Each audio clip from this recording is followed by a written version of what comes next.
Welcome to our explainer. Today we're going to talk about Sardar Vallabhbhai Patel, the man whose sheer force of will literally forged the modern map of India out of hundreds of scattered princely states.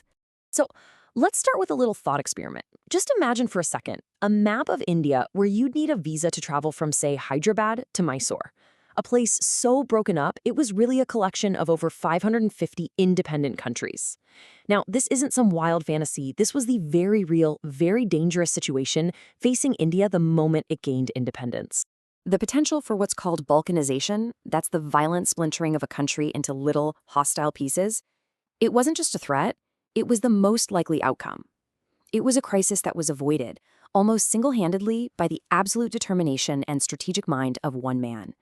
This is his story. So let's dive into this incredible journey, right?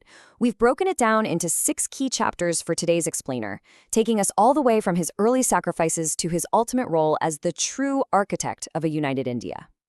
Our story doesn't start on some grand political stage. Nope.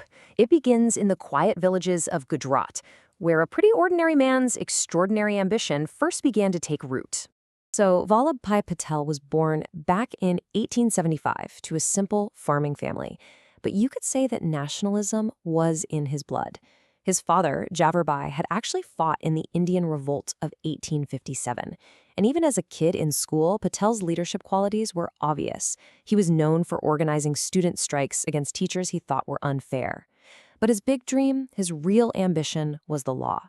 He wanted to become a barrister, and back then, that meant you had to go all the way to London. And this next story, it just tells you so much about his character. After years of saving up every penny, Vallabhbhai finally applied to study in London. The admission letter comes, but it's just addressed to Vijay Patel, while his elder brother, Vittalbhai, had the same initials. Citing tradition and seniority, he insisted that he should be the one to go. And in this incredible act of selflessness, Vallabhbhai not only gave up his dream spot, but he paid for his brother's entire education too.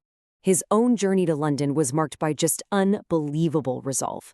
In 1909, he's in the middle of arguing a case in court when someone hands him a note. It says his wife has just died. He read it, folded it, put it in his pocket, and continued with his arguments. He only told people the news after the hearing was over. The next year, at 35 years old, he finally gets on that boat to London. And his focus was so intense, he blew through the entire 3-year course in just 2 years, returning to India in 1913. All right, so now we get to see how this brilliant European-trained lawyer starts to pivot from personal ambition to a national cause, and it all begins right there at the local level. Back in India, Patel quickly makes a name for himself as this really sharp lawyer in Ahmedabad. But at first, he wasn't thinking about national revolution, not at all.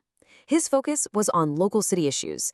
He was that guy in the Western suit, a master of the system, famous for his killer arguments at the local Gujarat club. You could see his tactical mind at work even in these early days.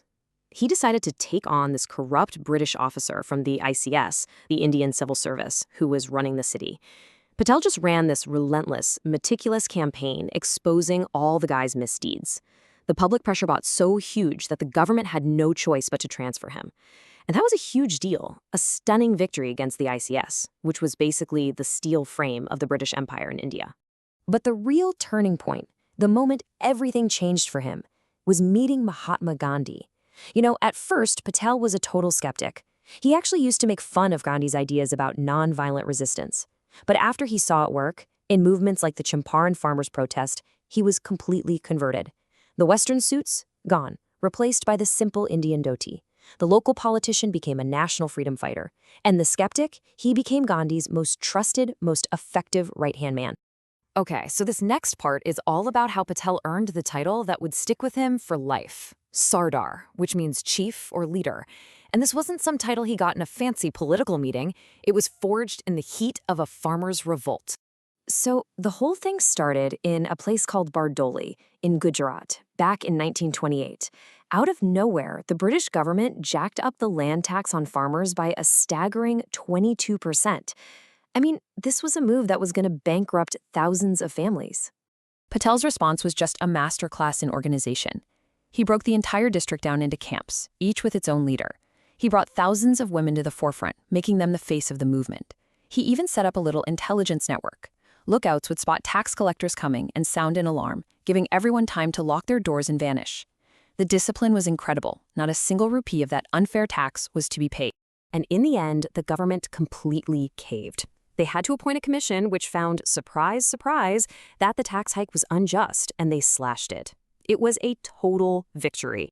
And it was right there, in that moment of triumph, that the women of Bardoli, the very people he had empowered, gave him the title Sardar, a name earned through action, a sign of their absolute trust.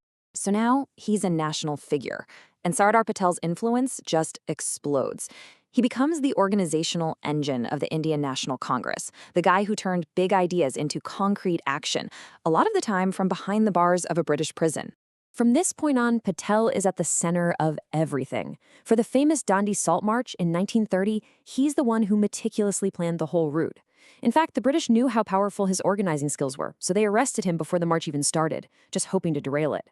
Later, he presided over the super important Karachi Congress session, and he spent years in jail for his part in movements like the Quit India campaign.